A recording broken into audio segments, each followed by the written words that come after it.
നിന്നെക്കുറിച്ച്, നിൻ്റെ ഭാവിയെക്കുറിച്ച്, നീ എന്ത് ചെയ്യും, നീ എന്തായിത്തീരും, ഇങ്ങനെ എത്ര നാൾ നിനക്ക് മുൻപോട്ട് പോകുവാനായിട്ട് കഴിയും, നാളെ നിന്നെക്കുറിച്ച് എന്ത് കേൾക്കേണ്ടി വരും എന്നൊക്കെ ചിന്തിച്ച് സങ്കടപ്പെടുന്ന നിൻ്റെ പ്രിയപ്പെട്ടവരുണ്ടല്ലോ.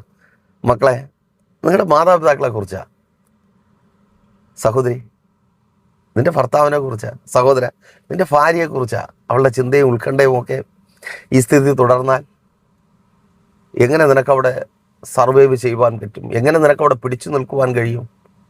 ആരും നിൻ്റെ അടുത്തില്ലല്ലോ നിന്നെ ആശ്വസിപ്പിക്കാനും നിന്നെ ബലപ്പെടുത്താനും, നീ കരയുമ്പോൾ കണ്ണ് തുടച്ചു തരാനും, കുഴപ്പമില്ല ചേട്ടാ ഞാനുണ്ട്, മക്കളുണ്ടെന്ന് പറയാൻ നിൻ്റെ മക്കളും നിൻ്റെ ഭാര്യയും ഇല്ലല്ലോ അല്ലേ? അതോർത്ത് അവരൊരുപാട് സങ്കടപ്പെടുന്നുണ്ട് അല്ലേ? പ്രിയപ്പെട്ടവരായി, വേണ്ടപ്പെട്ടവരായി, കൂട്ടുകാരായി അല്ലേ? ആ സങ്കടപ്പെടുന്നവരെ, അങ്ങനെ സങ്കടപ്പെടുന്നവരെ നിന്നെക്കുറിച്ച് പറഞ്ഞ് സന്തോഷിക്കുവാൻ പോകുന്നു.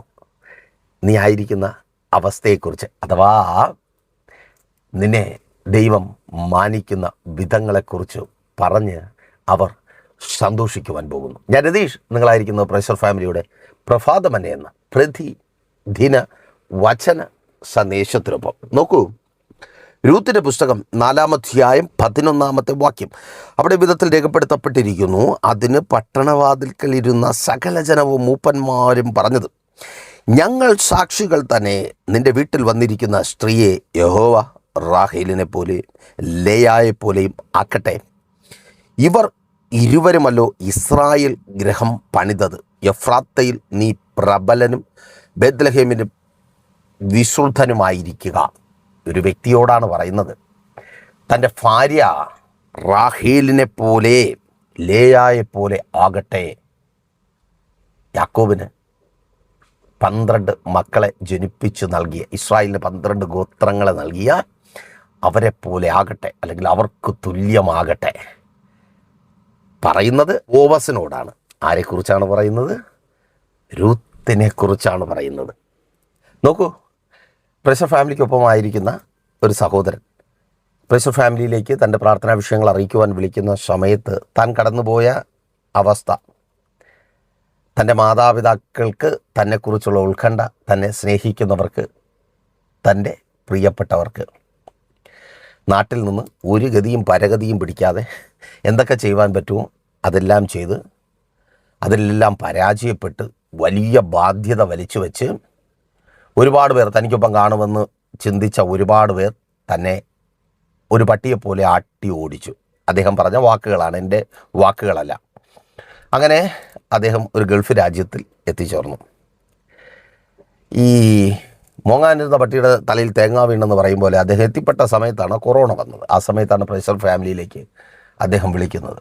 പലപ്പോഴും ഭയങ്കരമായിട്ട് സഹിക്കാൻ പറ്റാതെ വരുന്നത് ഇങ്ങനെ അല്ലേ?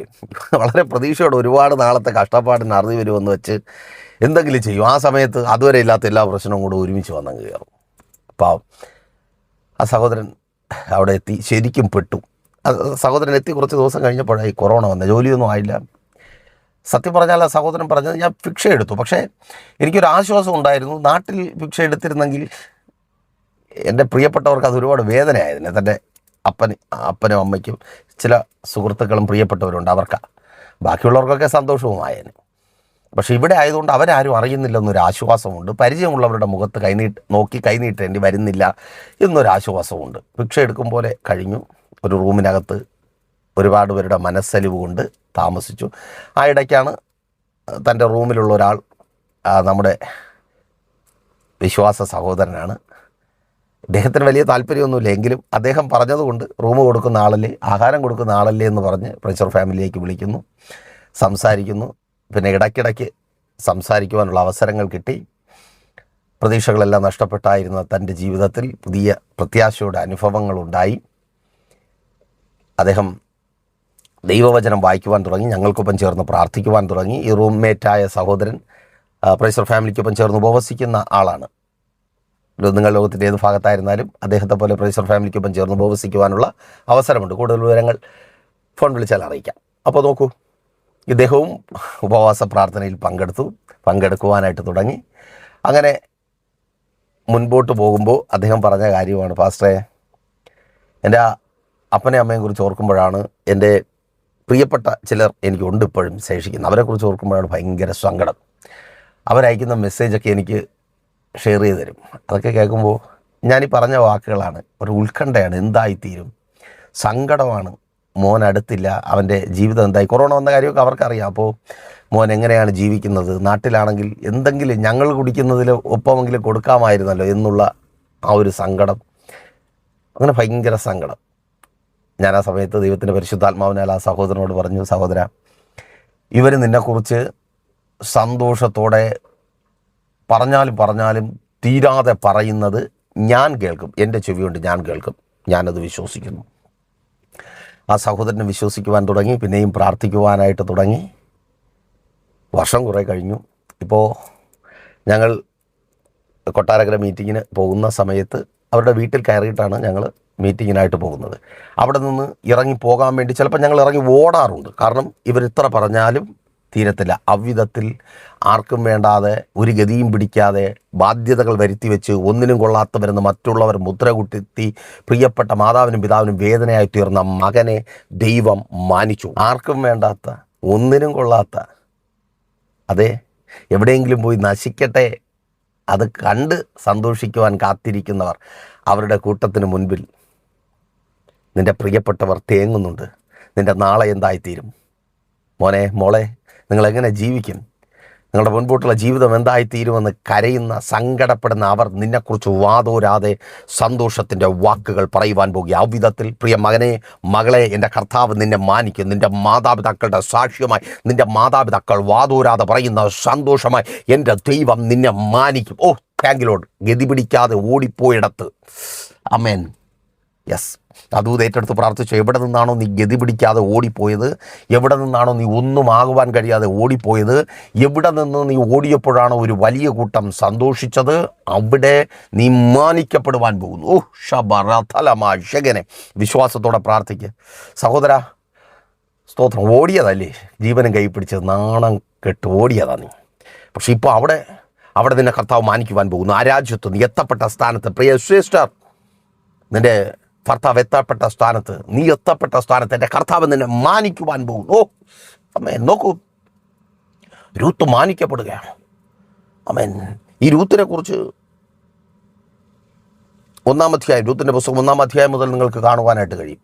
രൂത്തിനൊരു സഹോദരിയുണ്ട്, ഓർപ്പ എന്നാണ് സഹോദരിയുടെ പേര്. ഈ 2 സഹോദരിമാരും ഒരു വീട്ടിനകത്ത് കെട്ടിക്കയറി വന്നവരാണ്. മക്ലോനും കില്ലിയോനുമാണ് ഇവരുടെ ഭർത്താക്കന്മാർ. ഇവരുടെ അമ്മായി നവോമിയാണ്. ഇവരുടെ അമ്മായിയപ്പൻ എലീമലേക്കാണ്. എലീമലേക്ക് മരിച്ചു, മക്ലോൻ കില്ലിയോൻ മരിച്ചു. ഇവർ 2 പേരും വിധവമാരായി. ഓൾറെഡി വിധവയായ നവോമിയാണ് ഇവർക്കൊപ്പമുള്ളത്.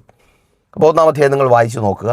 നവോമി തൻ്റെ സ്വന്തം നാട്ടിലേക്ക് താൻ എത്തിച്ചേർന്ന് നഷ്ടപ്പെട്ടവളായി മാറിയ മോവാബ് ദേശത്തിൽ നിന്ന് തൻ്റെ ദേശത്തിലേക്ക് മടങ്ങുവാനായിട്ട് തീരുമാനിക്കുന്നു. ആ സമയത്ത് മരുമക്കൾ 2 പേരും വന്നിട്ട് പറയുന്നു, അമ്മേ, ഞങ്ങൾ വരുന്നു. അപ്പോൾ അമ്മ കുറച്ച് കാര്യങ്ങളൊക്കെ തിരികെ ചോദിക്കുന്നുണ്ട്. അത് കേട്ടിട്ട് ഓർപ്പ തിരികെ പോയി. നോക്കൂ, അപ്പോൾ ഓർപ്പയ്ക്ക് രൂത്തിനും അപ്പനുണ്ട്. നവോമി ഓർപ്പയെ അനുഗ്രഹിച്ചാണ് വിടുന്നത്. അപ്പോൾ സ്വാഭാവികമായിട്ടും മറ്റൊരു വിവാഹം കഴിച്ച് അവൾ സന്തോഷത്തോടെ ജീവിക്കുന്നുണ്ടായിരിക്കാം. ആ സമയത്തൊക്കെ ഓർപ്പയുടെയും രൂത്തിൻ്റെ അപ്പൻ്റെ സങ്കടം എന്തായിരിക്കും, അമ്മയുടെ സങ്കടം എന്തായിരിക്കും? എൻ്റെ മോള് എവിടെയാണോ എന്തോ, കണ്ണ് കാണാത്ത സ്ഥലത്ത്. മോവാബിൽ നിന്ന് ഓടി വന്ന് ഇസ്രായേലിൽ വന്ന് ഇന്നത്തെ പോലെ അങ്ങോട്ടും ഇങ്ങോട്ടും പോകാനൊന്നും പറ്റത്തില്ല. അപ്പോൾ കണ്ണ് കാണാത്ത ഇടത്തിൽ മോളായിരിക്കുക. അതാ മാതാവ് എന്നിൻ്റെ സങ്കടം. കണ്ണ് കാണാത്ത സ്ഥലത്ത് മോളായിരിക്കുക. അവിടെ അവൾ ആഹാരം കഴിക്കുന്നുണ്ടോ, സന്തോഷമായിട്ടിരിക്കുന്നുണ്ടോ, അവളുടെ ജീവിതം എങ്ങനെയാണ്? നീ ഓർത്തോർത്ത് പരാതി പറയുന്ന, നീറി നിൻ്റെ ജീവിതം അവസാനിപ്പിക്കുന്ന അനുഭവത്തിന് എൻ്റെ ദൈവം അറുതി വരുത്തുവാൻ പോകുക. ഓ താങ്ക് യു ലോർഡ്. നല്ല വാർത്തകൾ, സന്തോഷത്തിൻ്റെ, അനുഗ്രഹത്തിൻ്റെ വാർത്തകൾ നിൻ്റെ തലമുറയെക്കുറിച്ച്, നിൻ്റെ മകളെക്കുറിച്ച് അവൾ പോയി കയറിയ ഭവനത്തിൽ നിന്ന് നീ കേൾക്കുവാൻ പോകുക. ആമേൻ. അച്ചക്കനെത്തിയ രാജ്യത്ത് നിന്ന് നീ കേൾക്കുവാനായിട്ട് പോകുക. സ്തോത്രാമേന. അവൻ്റെ കണ്ണ് കാണാത്ത സ്ഥലത്താണ് രൂത്ത് എന്ന മകളായിരിക്കുന്നത്. അവിടെയാണ് അവൾ അനുഗ്രഹിക്കപ്പെടുകയാണ്. സ്തോത്രാമേൻ. യാക്കോബിൻ്റെ 2 ഭാര്യമാരെ പോലെ ആ സെയിം പദവിയിലേക്ക് അവൾ വരികയാണ്. ഇത് ബ്ലെസ്ഡ് ആണെന്നൊന്ന് ചിന്തിച്ച് നോക്കിയേ. ഒരുപാട് പേര് സങ്കടപ്പെടുന്നുണ്ട് നിങ്ങളെക്കുറിച്ച് ഓർത്ത്. നിങ്ങളുടെ സ്നേഹം ഒരുപാട് അനുഭവിച്ചിട്ടുള്ളവർ, നിങ്ങൾ എന്തെന്ന് അറിയുന്നവർ, ഒരുപാട് പേര് വെറുക്കുന്നുമുണ്ട്. പോട്ടെ, ആ നിങ്ങൾ ഒരുപാട് സ്നേഹിക്കുന്നവർക്ക് കൊതി തീരെ പറയുവാൻ തക്കവണ്ണമുള്ള നല്ല അനുഭവങ്ങളെ, അനുഗ്രഹങ്ങളെ എൻ്റെ കർത്താവ് നിങ്ങൾക്ക് തരുവാൻ പോവുക. അനേകർ പറഞ്ഞ് യെസ്, യേശുവിൻ നാമത്തിൽ അതങ്ങനെ സംഭവിക്കുന്ന കൃപയ്ക്ക് ശുശ്രൂഷക. അങ്ങനെ പലരും പറഞ്ഞാലും തീരാത്ത വിധത്തിലുള്ള അനുഗ്രഹങ്ങളെ നിൻ്റെ ശുശ്രൂഷയുമായി ബന്ധപ്പെട്ട് കർത്താവ് തരുവാൻ പോവുക. നിങ്ങളുടെ കുടുംബജീവിതത്തിൽ, നിങ്ങളുടെ ബിസിനസ്സിൽ, നിങ്ങൾ ഏതൊക്കെ മേഖലകളിൽ ഇറങ്ങി നിൽക്കുന്നു ആ മേഖലകളിലൊക്കെ അவ்விധത്തിലുള്ള അനുഗ്രഹങ്ങളെ, അത് ആത്മീയമാകട്ടെ ഭൗതികമാകട്ടെ, കർത്താവ് നിങ്ങൾക്ക് തരുവാൻ പോവുകയാണ്. എങ്ങനെ നവോമിക്കൊപ്പം രൂത്ത് ചേർന്ന് നിന്നു. നവോമിയുടെ പ്രത്യേകത എന്താ? അവൾ ദൈവത്തെ അറിയുന്നവളാണ്, ദൈവത്തിൻ്റെ ഭവനത്തിലുള്ളവളാണ്. നിങ്ങൾ പ്രൈസർ ഫാമിലിക്കൊപ്പമായിരിക്കുമ്പോൾ നിങ്ങൾ അவ்விധത്തിൽ ദൈവത്തിൻ്റെ ഭവനത്തിൽ ആയിരിക്കുന്ന ഞങ്ങൾക്കൊപ്പമായിരിക്കുന്നു. നിശ്ചയമായും അവർക്ക് കൊതി തീരെ പറയുവാനുള്ളത് നിങ്ങളുടെ ജീവിതത്തിൽ കർത്താവ് തരും. നല്ല അനുഭവങ്ങളെ, നല്ല അനുഗ്രഹങ്ങളെ. റെഡിയാണോ പ്രൈസർ ഫാമിലിക്കൊപ്പം യാത്ര ചെയ്യുവാൻ? നിങ്ങളാ സന്തോഷം അനുഭവിക്കുവാനും ആ വാർത്ത നിങ്ങളുടെ പ്രിയപ്പെട്ടവരെ സന്തോഷിപ്പിക്കുവാനുമുള്ള അവസരത്തിനായി ഒരു ഉപവാസം ക്രമീകരിക്കുവാൻ നിങ്ങൾ ആഗ്രഹിക്കുന്നെങ്കിൽ കോൺടാക്ട് ചെയ്തു. നിങ്ങൾ ലോകത്തിൻ്റെ ഏത് ഭാഗത്തായിരുന്നാലും പ്രൈസർ ഫാമിലിക്കൊപ്പം ചേർന്ന് ഉപവസിക്കുവാനുള്ള അവസരമുണ്ട്. അതുപോലെ തന്നെ പ്രാർത്ഥനാ വിഷയങ്ങൾ അറിയിക്കുന്ന കാര്യം മറക്കണ്ട. എല്ലാ ദിവസങ്ങളിലും നമ്മൾ ഒരുമിച്ച് പ്രഭാതങ്ങളിൽ ദൈവസന്നിധിയിലായിരിക്കും. വചന ശുശ്രൂഷയുമായുള്ള ബന്ധത്തിൽ പ്രൈസർ ഫാമിലി ഗ്ലോബൽ എന്ന നമ്മുടെ യൂട്യൂബ് ചാനലിലും വാട്സപ്പ് ഫേസ്ബുക്ക് പേജിലും നിങ്ങൾക്ക് ആ ശുശ്രൂഷയിൽ പങ്കെടുക്കുവാൻ കഴിയും. വെള്ളിയാഴ്ച ഞായറാഴ്ചയും സഭയുടെ മീറ്റിങ്ങുകളുണ്ട്. വെള്ളിയാഴ്ച രാവിലെ 10 മണി മുതൽ സഭാരാധന. തിരുവനന്തപുരം ജില്ലയിൽ വെള്ളയാണി കാർഷിക കോളേജിന് സമീപം കാക്കാമൂല ചാമയുള്ള പ്രൈസർ ഫാമിലി വർഷിപ്പ് സെൻറ്ററിൽ വെച്ച് കടന്നു വന്ന് നോക്ക്. തികച്ചും വ്യത്യസ്തമായ ആത്മീയ നിറവിൽ, ആത്മീയ അന്തരീക്ഷത്തിലൊരു ആരാധനയുടെ അനുഭവം നിങ്ങൾക്ക് ലഭിക്കും. 12 മണി മുതൽ കുഞ്ഞുങ്ങളുടെ സഭാരാധനയും സൺഡേ സ്കൂളും ഉണ്ട്. അത് ബ്ലെസ്സിങ് ആയിട്ട് മുമ്പോട്ട് പോകുന്നു. അപ്പോൾ പ്രാർത്ഥിച്ചാലോ? കണ്ണടച്ചോ. വിശ്വസ്ത കർത്താവേ, നല്ല ദൈവമേ, ഈ ജനത്തെ അങ്ങയുടെ കരങ്ങളിൽ ഏൽപ്പിക്കുന്നപ്പാ. മാതാപിതാക്കൾക്ക് സങ്കടമാണ്. ഈ മക്കൾ എന്തായിത്തീരും, എന്ത് ചെയ്യും, അവരുടെ ജീവിതം നല്ല വിജയങ്ങളില്ല, നല്ല സർട്ടിഫിക്കറ്റുകളില്ല, അവർക്ക് വേണ്ടി ഒന്നും ചെയ്യുവാൻ കഴിഞ്ഞിട്ടില്ല എന്ന് കരയുന്ന മാതാപിതാക്കൾ പറഞ്ഞ് സന്തോഷിക്കുവാൻ തക്കവണ്ണം ഈ മക്കളുടെ ജീവിതത്തെ അങ്ങ് ഏറ്റവും അനുഗ്രഹിക്കണമേ അപ്പാ. യെസ്, തൊഴിലിടങ്ങളിലായിരിക്കുന്ന പ്രിയപ്പെട്ടവരെ സ്വർഗം അങ്ങ് അനുഗ്രഹിക്കണമേ, അങ്ങ് മാനിക്കണമേ. ഇതവരുടെ അത്ഭുതത്തിൻ്റെ ദിവസമായി തീരട്ടെ. അങ്ങയുടെ നാമത്തിൽ ഇവർ അനുഗ്രഹിക്കപ്പെടട്ടെ. ജോലി സംബന്ധമായ എല്ലാ പ്രതിസന്ധികളും മാറിപ്പോകട്ടെ. പുതിയ ജോലികൾ ലഭിക്കട്ടെ. തൊഴിലനുഭവങ്ങളെ സ്വർഗം അങ്ങ് അനുഗ്രഹിക്കണമേ. കുടുംബജീവിതങ്ങൾക്കകത്ത് സ്വർഗം അത്ഭുതം പ്രവർത്തിക്കണമേ. കുടുംബജീവിതത്തിനകത്ത് വെളിപ്പെട്ട് നിൽക്കുന്ന എല്ലാ പ്രതികൂലങ്ങളും പ്രതിസന്ധികളും മാറിപ്പോകട്ടെ. ഡിവോഴ്സുകൾ മാറട്ടെ. ഭാര്യ ഭർത്താവ് സ്നേഹത്തിൽ ഐക്യതയിൽ ചേർന്ന് വരട്ടെ. നിയമ നടപടികളിൽ നിന്ന് ഈ പ്രിയപ്പെട്ടവർ പുറത്തു വരട്ടെ. യെസ്, അങ്ങയുടെ നാമത്തിൽ ഇവർ അനുഗ്രഹിക്കപ്പെടട്ടെ. യേശുവേ, അങ്ങ് ഇവർക്ക് വേണ്ടി വലിയ കാര്യങ്ങൾ പ്രവർത്തിക്കണമേ അപ്പാ. അങ്ങ് കൂടിയിരിക്കണമേ. എല്ലാ നിരാശകളും കണ്ണുനീരിൻ്റെ അനുഭവങ്ങളും മാറിപ്പോകട്ടെ. രോഗികൾ ഇപ്പോൾ സൗഖ്യമാകട്ടെ. എല്ലാ രോഗബന്ധനങ്ങളും മാറി ഇവർ ഭവനത്തിനകത്ത് അനുഗ്രഹിക്കപ്പെടട്ടെ. മക്കളെന്ന നിലയിൽ, മാതാപിതാക്കളെന്ന നിലയിൽ, ഭാര്യ എന്ന നിലയിൽ, ഭർത്താവ് എന്ന നിലയിൽ, ബന്ധുക്കളെന്ന നിലയിൽ, ചാർച്ചക്കാരെന്ന നിലയിൽ ഇവർ അനുഗ്രഹിക്കപ്പെടട്ടെ. ശുശ്രൂഷകൾ അനുഗ്രഹിക്കപ്പെടട്ടെ. ബിസിനസ്സുകൾ ചെയ്യുന്നവർ അനുഗ്രഹിക്കപ്പെടട്ടെ. വിദേശത്തും സ്വദേശത്തും ബാധിക്കപ്പെട്ടവർ അനുഗ്രഹിക്കപ്പെടട്ടെ. ഇവർക്ക് ആർക്കും ബാധ്യതയായി തീരുവാൻ അനുവദിക്കരുത് കർത്താവ്. ഇവരുടെ നന്മകൾ ഇവരിലേക്ക് എത്തട്ടെ.